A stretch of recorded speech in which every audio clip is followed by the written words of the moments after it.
Pará será o primeiro estado do país a ensinar educação ambiental nas escolas públicas. O Pará vai implementar a partir do ano que vem aulas de educação ambiental. O foco é conscientizar os estudantes sobre esses temas, mudanças climáticas e tudo mais. Formar uma bancada de gretas lá no Pará. Você acha que essas pessoas estão realmente preocupadas com o meio ambiente? O norte, centro, pegando fogo. Será que essa turma está preocupada? Zero. É uma agenda de controle. E uma agenda. Não é nem dinheiro, é realmente de controle. Controle. Mais controle sobre sua vida. Só que tá todo mundo preocupado com a PEC.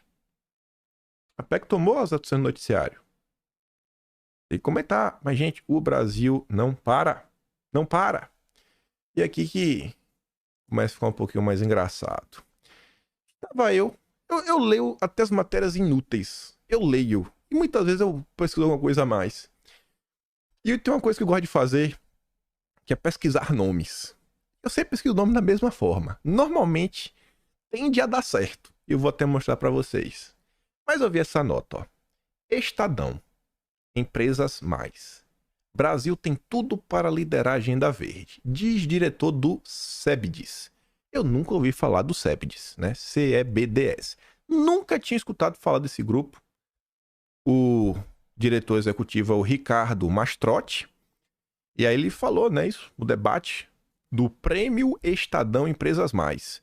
O executivo destaca, no caso do Brasil, o fato da agenda climática ter chegado à mesa do Ministério da Fazenda, o que mostra que a ficha caiu, porque a gente só estava no Ministério do Meio Ambiente. De acordo com o Mastrotti, agora o mercado de carbono sai. Não tem resposta certa no mundo, mas a resposta errada é não fazer. Eu acho que a resposta certa é não fazer, é o contrário.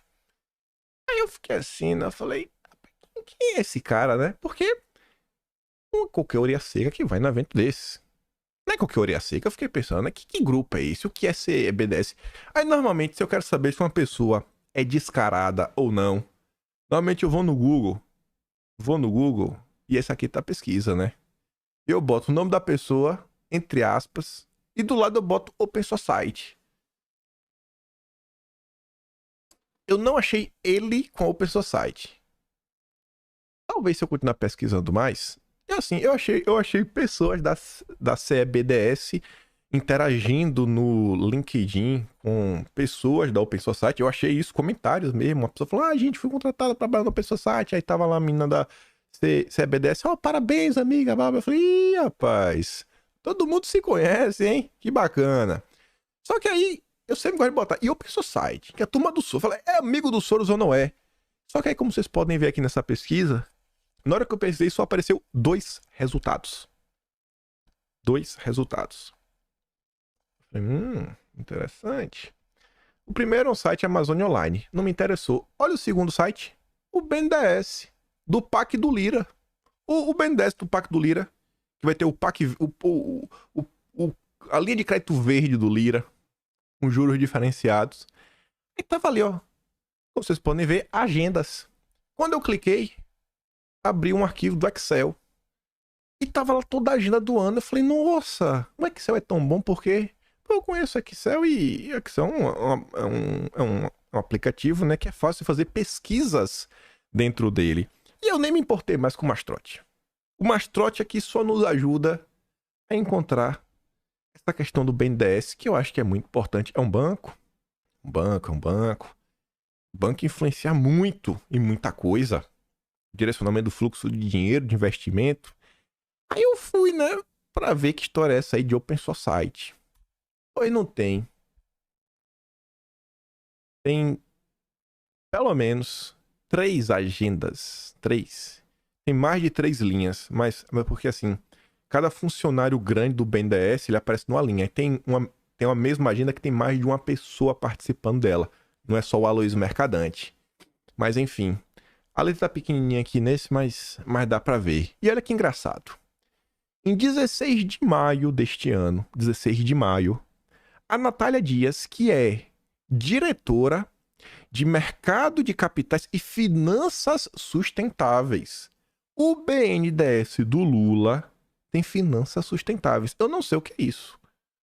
Porque eu não sei o que é sustentável na cabeça do Lula. Na verdade, eu até sei, né? Mas acho que é um conceito muito subjetivo. Ela não teve a reunião nesse dia. às 11h30 da manhã, que contou uma reunião híbrida com o Instituto Ibirapitanga, do André, alguma coisa lá. Aí tava Instituto Moreira Salles, olha, Instituto Moreira Salles, o IMS, Fundação Itaú, Open Society, Fundação TID Setúbal e equipe NDS. Gente, olha só. O Grupo Itaú hoje é a junção da família Setúbal com a família Moreira Salles. Você tem a Fundação Setúbal, você tem a Fundação... você tem o Instituto Moreira Salles e você tem a Fundação Itaú junto com a Open Society. Eu falei, rapaz, que viagem é essa, viu? O que é que foi discutido numa reunião como essa? Uma pessoa responsável por finanças sustentáveis. Eu realmente não sei, mas eu achei essa agenda muito engraçada. Vendo as pessoas que estão fazendo parte dela. Aí depois, no dia 17, no dia seguinte, talvez aqui foi para pavimentar algum tipo de discussão, a gente não sabe. O Nabil Moura Kadri, que é da área do meio ambiente, junto, na mesma agenda, estava o Aloysio Mercadante. Às 4h30 da tarde estava a Open Society mesmo, com a participação do Mark Malloch Brown e do Pedro Bramavai. Pra falar o quê, cara? Assim, eu realmente queria saber o que é que se discutiu numa reunião como essa. Porque quando a gente olha pro governo Lula, a gente tá vendo que todas as políticas do Soros vêm sendo aplicadas. E essa é a minha principal tese e o meu principal resumo sobre o ano 2023 e o que representa o governo Lula. Pra mim, eu falei, gente, o meu governo Lula, ele é marcado por uma mudança. Aquele Lula comunista ainda existe. Mas essa não é mais a agenda prioritária. Quando o Lula puder ajudar a Venezuela, ele vai ajudar. Quando o Lula puder ajudar a Nicarágua, ele vai ajudar. Cuba também. Mas os parceiros prioritários do Lula vêm sendo os tais globalistas. É as agendas que estão avançando. Aí, fiquei olhando. No dia 22, mesmo mês, o mês estava movimentado. Aí a Natália estava de volta. E aí, tá basicamente a turma daquele primeiro encontro com mais pessoas. E nessa vez o Aloysio Mercadante também estava. Olha só. O Instituto Ibirapitanga, junto com a Ford Foundation, a Fundação Ford, aquela que vocês já conhecem. Fundação Vale, Instituto Moreira Salles, a Open Society Foundations. E eu fiquei assim, cara, como assim, irmão? Não entendi. O que está sendo discutido em uma coisa como essa? O que está sendo discutido numa agenda como essa? Fiquei assim de cara mesmo, sem entender, né? Só me perguntando. Rapaz, que viagem, viu? Que viagem. E aí, passa o tempo. Agora de novo. Dia 15 de agosto, tem mais uma reunião do Aloysio Mercadante com a Open Society. Mais uma vez com o Pedro Bramavai, que é o vice-presidente geral, e mais outras pessoas lá. O Mark Malloch Brown, gente, é o diretor geral. É o que tava lá em maio. Geralzão, o cara que manda o pessoal. Tava com o maior banco de investimento do Brasil. E pra você entender isso, aí você fala assim, poxa, é meio suspeito. Mas tá, em termos práticos, além, óbvio, de influenciar nessas políticas públicas, construir, né, regrinhas pra prejudicar os malvadões, prejudicar quem não tem um selo verde, o que mais essa turma pode estar aprontando? Aí olha que engraçado. Nossa gloriosa Miriam Leitão fez a entrevista essa semana para falar o seguinte: os bancos centrais precisam se envolver mais com o combate às mudanças climáticas. É o que acha o economista Luiz Alazul Pereira, por 8 anos trabalhou no BIS, o Banco Central dos Bancos Centrais. Neste ano já tivemos inúmeras medidas por parte do BNDES, a da Febraban foi o ápice, foi assim, aquela foi demais, porque teve aquela matéria investigativa na época que a gente comentou, né, com áudios dos executivos fazendo coisa que eles, nos áudios, davam a entender que não eram muito bacanas. E aí, quando eu vi isso daqui, foi até uma coincidência, eu estava escrevendo o tema CPI 1989, que foi a CPI da Amazônia, 1989. Ela foi concluída em 1990. A CPI da Amazônia, a gente comentou mês passado, virou um dossiê. E naquele dossiê, tinha este dossiê, produzido pelo setor de inteligência nacional no final dos anos 80, ou no máximo início dos anos 90, tipo 1990, porque tudo que se fala aqui é de 1989 para trás. Era um relatório grande. Vocês acham isso daqui no Arquivo Nacional? Pressões recentes sobre o governo brasileiro atentatórias à soberania nacional. Aí o que é que dizia? Ao longo dos últimos anos, observa-se aumento significativo de pressões de organismos internacionais e de personalidades estrangeiras sobre o governo brasileiro, contestando as atividades, medidas e políticas governamentais da área PPP. Era um relatório que falava sobre isso. E aí esse relatório trazia essas ações contra o Brasil por temas. Ações tomadas por agentes nacionais, por agentes de imprensa, por agentes internacionais. Aí tava ali, ó. Esse já é atividade de estrangeiros, né? Item 2. Tem lá uns 90 itens citados, se eu não estou enganado. Mas o item 2.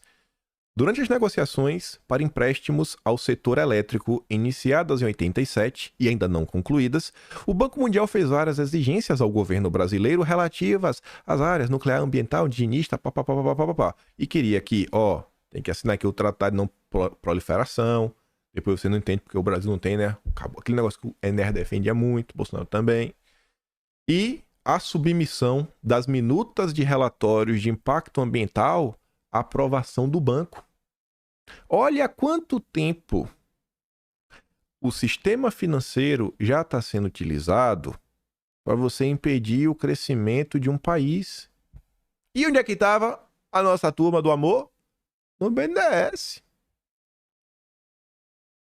A coisa tá avançando lindamente. Lindamente. Aí eu fico perguntando o que é que o Aloysio Mercadante estava conversando com o Open Society. E Moreira Salles, esse tal rapaz. Aloysio Mercadante. Aqui outros eventos que aconteceram no passado. Se nessa época, com pouca tecnologia, um conhecimento de mal... sabe o Batman, que tem um cinto de utilidades? A esquerda tem um cinto de maldades, tipo do Batman. Várias maldades. Nessa época que o cinto era pequenininho, tinha umas 5 maldades diferentes. Agora, nossa, é um baralho. Tem mais de 50 opções diferentes de prejudicar alguém. Em dezembro de 88, o jornal The Gazette, Montreal do Canadá, publicou editorial sugerindo que o governo canadense faça o possível para bloquear a concessão de empréstimo pelo BIRD ao setor elétrico brasileiro. E aqui vai falando também coisas que fizeram na época dos bancos. Em 89, o Al Gore, o amigo da Marina, né? Aquele cara, também, um projeto lá, né? O meio ambiente mundial, né? O Ato de 89. Enfim, no tocante a florestas tropicais, o projeto estabelece elaboração pela AID, que na verdade é USAID, né? USAID. Eu até achei engraçado, não sei se vocês viram essa semana, a Paula Schmidt, jornalista, foi no Pânico, e ela falou do USAID. Eu falei, nossa, olha só, e estava aprontando em outra área. Enfim, de relatório sobre potencial de expandir áreas de reflorestamento, propõe ainda que o Congresso norte-americano instrua os diretores daquele país em bancos multilaterais de desenvolvimento a comedimento em empréstimos que exacerbariam o desflorestamento, usando o sistema financeiro para impor uma agenda. Não é nada novo. Nada do que está acontecendo hoje com a Mercadante já não foi feito no passado. Só que agora tem o apoio do PT, tem o apoio de quem está sentado na cadeira de presidente da República. Mas todo mundo está olhando só para a PEC. Tem muita coisa acontecendo no Brasil. Aí olha aqui. Esse é outro assunto importante. E a gente falou sobre ele desde o dia da vitória do Milei, porque virou notícia. Lula e Fernandes correm para fechar acordo com europeus antes da posse de Milei. Veja como Lula está desesperado com o acordo do Mercosul. Gente, é bem simples. Sabe aquela história, se a Globo é a favor, a gente é contra? Se esse acordo não foi fechado durante o governo Bolsonaro, vocês acham que isso é bom para o Brasil? Se eles não quiseram fechar com o Bolsonaro, vocês acham que isso é bom para o Brasil? A equipe argentina, ainda sob o comando do Fernandes, está bastante engajada. O Lula também orientou a flexibilidade, ou seja, fiquem de joelhos, né? Não vamos baixar tanto o nível. Fiquem de joelhos, baixem a cabeça e falem assim, aceitem o que os nossos mestres mandam. É ou não é o vassalo? É o vassalo do Biden. De todo mundo também, né? O Biden porque ele não gosta. A turma da esquerda fica revoltada. Aí o André Roncaglia, um economista da extrema esquerda, amigo do Elias Jabbour, economista de extrema esquerda, que tá trabalhando com a Dilma, lá no banco do BRICS, vem pagar de inocente. Algo muito estranho está ocorrendo em Brasília. Um apagão da racionalidade está levando o governo Lula a cometer um dos maiores erros de sua gestão: fechar às pressas o acordo do Mercosul com a União Europeia. Nem a extrema esquerda. O que está acontecendo? O que está acontecendo é o seguinte: Lula é um vassalo. É um vassalo que segue uma agenda anti-Brasil. É isso. É isso. E aí, eu esqueci de botar um print aqui, mas eu vou dar pause. E o pause aqui é rápido, que vocês não veem, que é pausado. Porque eu obtive uma resposta, cara. Nós vamos obter uma resposta de um assunto. Eu adoro quando isso acontece. É uma coisa que eu já falei em diversos locais, mas eu não sabia quem eram as pessoas. Eu repeti o que Elias Jabbour falou certa vez. Mas eu aguentei a resposta. Agora temos uma resposta interessantíssima. Sobre o quê? 5 segundinhos. Sobre esse acordo Mercosul-União Europeia, a gringa brasileira fez uns cards bem interessantes. Tá lá, umas ligue os pontos. Entendo o que está acontecendo. E vamos dar uma olhada, né? Esse aqui é o primeiro card. Eu vou dar um zoom nas partes para ficar mais fácil de ler. Mas ali em cima fala assim: o governo Lula, direcionado por grupos e pessoas vinculados ao governo americano, ela bota Fórum Econômico Mundial, enfim, né? Para mim, chama de globalismo, acho que muito mais simples. Está assinando um acordo com a União Europeia que, através da pauta Clima ESG, vai permitir o controle do nosso desenvolvimento, produção agrícola e gerenciamento dos recursos naturais do Brasil. Tatiana Prazeres é a secretária do Comércio que está trabalhando nesse acordo. Então vamos dar aqui um zoom, né, na história. A responsável, a menina dos olhos do Lula para resolver essa questão é membro do quê? Do Fórum Econômico. Eita, pô! Já começou bem, né? Já começou bem. Ela também escreve na Atlantic Council. A Atlantic Council foi aquele grupo que em 2020, através de um grupo do laboratório interno deles, que é o DFR Lab, fez lá aquela coisa assim dos perfis fakes do bolsonarismo, não sei o que na verdade não é perfil fake nenhum, era só o perfil tipo assim, Bolsonaro opressor. Cara, isso não é um perfil fake, isso é só um perfil de meme que foi feito e deram tudo aqueles ares que era algo ilegal, etc. Virou notícia no Fantástico na época, não sei se vocês vão lembrar. Quem fez isso foi o DFR Lab, que é do Atlantic Council, que na época recebia $100 mil por ano da Apex.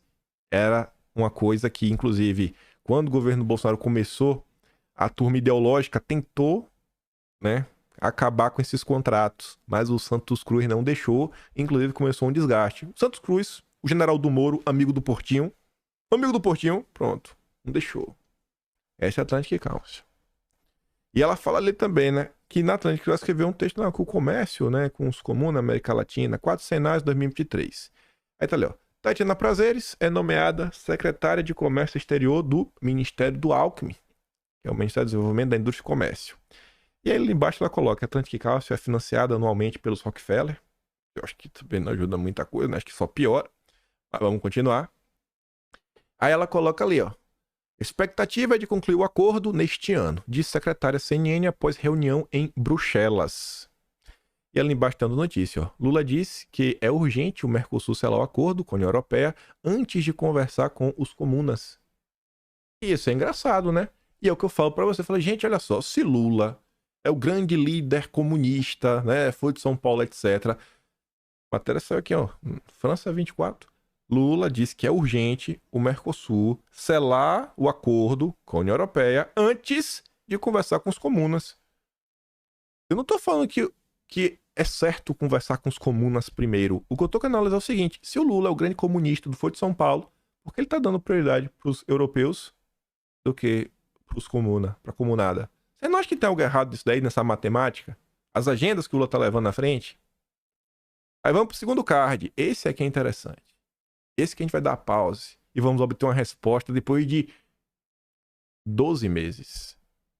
Não, quase 2,5, porque foi uma coisa que eu vi em dezembro de 2022. Desde dezembro de 2022 eu tava atrás dessa resposta e achei agora. Aqui tá o zoom, né? Ela fala assim, ó.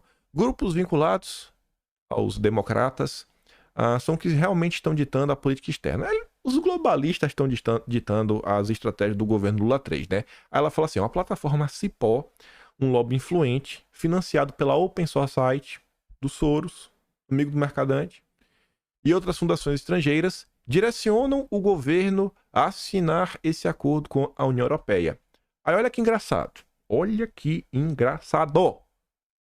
Clima e estratégia internacional. Novos rumos para o Brasil. Quantos nomes tem aqui? 1, 2, 3, 4, 5. Só que o quinto nome é prefácio. Então é o Celso Amorim. Quem realmente escreveu são 4 pessoas.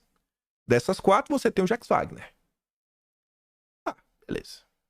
Mas além de Jacques Wagner, você tem a Adriana Abdenur, que é essa daqui de baixo, que é a fundadora do Cipó e é assessora do governo Lula. Você tem Isabel Teixeira, a gringa coloca como conselheira na ONU, mas além de conselheira na ONU, segredo, viu? Não vou falar baixo, que é segredo. A Isabel Teixeira, ela também tá no BNDES. Não fala alto não, pra não saber. Protege o mercadante. E tava brigando com a Marina pra ver até se ia ser ministro do meio ambiente. E lá embaixo, quem escreveu junto com o Jacques Wagner e essa turma linda, Pedro Abramovay. Lá abaixo, ó. Pedro Abramovay, aquele cara da Open Society, que agora é vice-presidente internacional, que tava no BNDES com o mercadante, viu? Mas vamos voltar. Fala baixo pra ninguém saber.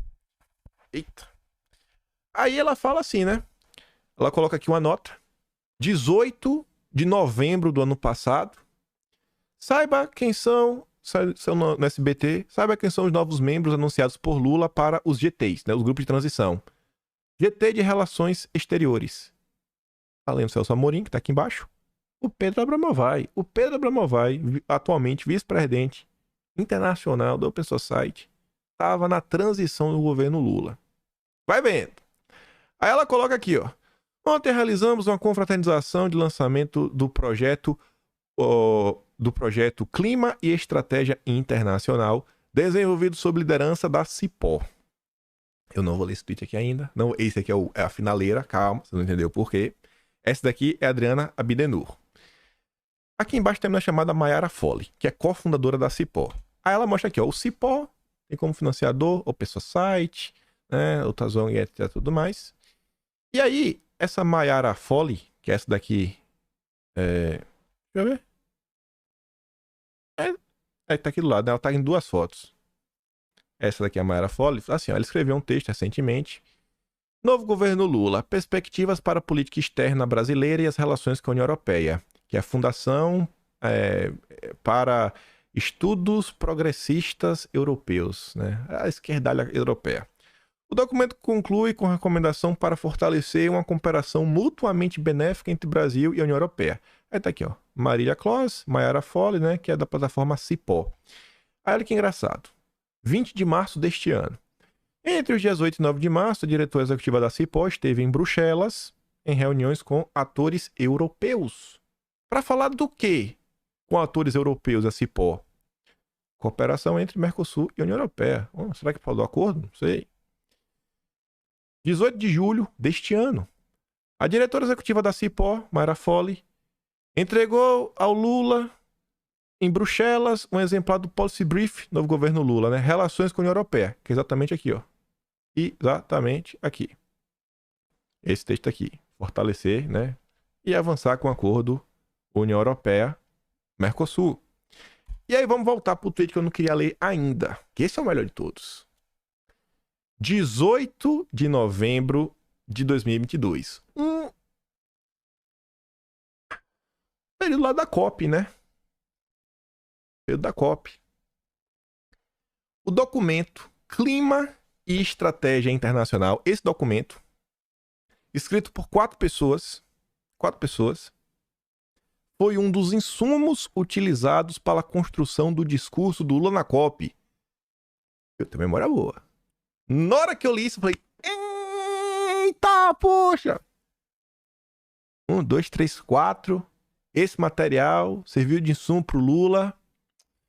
Rapaz, aí agora temos que olhar o Atlas de janeiro. 1 segundo.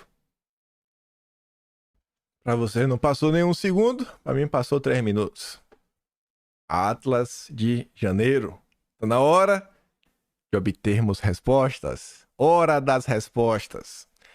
Em 10 de dezembro do ano passado, em daqueles momentos em que eu me martirizo e paro pra escutar a esquerda. O que, que a esquerda anda comentando? E aí tava lá o Elias Jabbour, que a gente acabou de falar dele. Tá lá com a Dilma, Banco dos BRICS. Ao lado do Pepe Escobar, o analista de geopolítica à esquerda mais respeita. E aqui tá no Atlas, tá assim, ó. Elias ainda destacaria que a Open Society estava presente em todos os grupos de transição do governo. Vamos ouvir isso daqui, né? Porque você vê que a força da Open Society está muito além do que só dos grupos de transição. Olha o que ele dizia naquela época. Em relação aqui no Brasil, e eu vejo isso, eu vejo uma disputa de rumos dentro da política externa, ou seja, a Open Society, por exemplo, ela é uma das organizações, ela está em todos os grupos de transição do governo Lula, todos os representantes. E o seu presidente da América Latina está no grupo, é um dos 4 que estão elaborando sobre política externa. Ou seja, eu vejo isso com muita preocupação. Como ele chama? Eu prefiro não falar nomes, não citar nomes aqui, porque eu não... Covarde. Eu pergunto como um estrangeiro, porque eu não conheço nenhum desses. Covarde. Não, é fácil de encontrar. Não vou citar nome, mas eu acho que isso me preocupa, isso coloca um grau de disputa. E mais, os americanos alugaram um hotel inteiro em Brasília para a posse do Lula. Isso não é qualquer sinal, ou seja... Então, não sei se respondi a sua pergunta, ou seja... Respondeu, e tem paralelos e tem vários outros paralelos. Olha a preocupação em dezembro, era a disputa pela agenda internacional do Lula. O Elias Jabbour está naquele país vermelho. Ele ganhou um prêmio do País Vermelho, o melhor livro sobre economia comuna escrito fora do país comuna. Ele ganhou esse prêmio. O cara sabe rezar o hino. Ele fala mandarim, se duvidar. Deve saber falar alguma coisa, falar muito bem. E olha qual era a preocupação dele. E o que a gente viu ao longo desses 11 meses? Na hora de escolher, de ter uma preferência, na hora de ter as suas relações internacionais, o Lula sentou no colo do Biden. É um vassalo.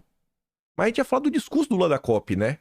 E ele só falou aqui do Pedro Abramovay, das 4 pessoas. É uma das 4 que estavam escrevendo na política externa do governo Lula. Aí você fala, mas uma das 4. E o que é que isso tem a ver com o discurso do Lula? Só porque o livro aqui tinha 4 nomes também? Não. Porque o Atlas brasileiro tinha uma segunda parte. Mais um recorte. Agora sim. Não vou nem dar play. Eu vou dar play. Mas antes de dar play, o texto é o seguinte. Sobre a influência da turma dos Soros, em dezembro de 2022, Elias Jabbour, um dos gurus da esquerda atual, numa live do Brasil 247, informava ao Pepe Escobar, maior analista geopolítico brasileiro na visão da turma da esquerda, que ele não gostou do discurso do Lula na COP, pois foi muito vago na questão da Amazônia e não houve uma declaração vaga. Ficou até um português meio ruim, né? E não houve nenhum tipo de declaração sobre nossa soberania. Depois ele revelou que descobriu quem elaborou o discurso foram 4 pessoas, sendo todas elas ligadas à Open Society. E vamos ouvir, olhando para essa imagem linda. Lula na COP27. Eu particularmente não gostei daquele discurso. COP27. Eu particularmente, né? Por quê? Por quê?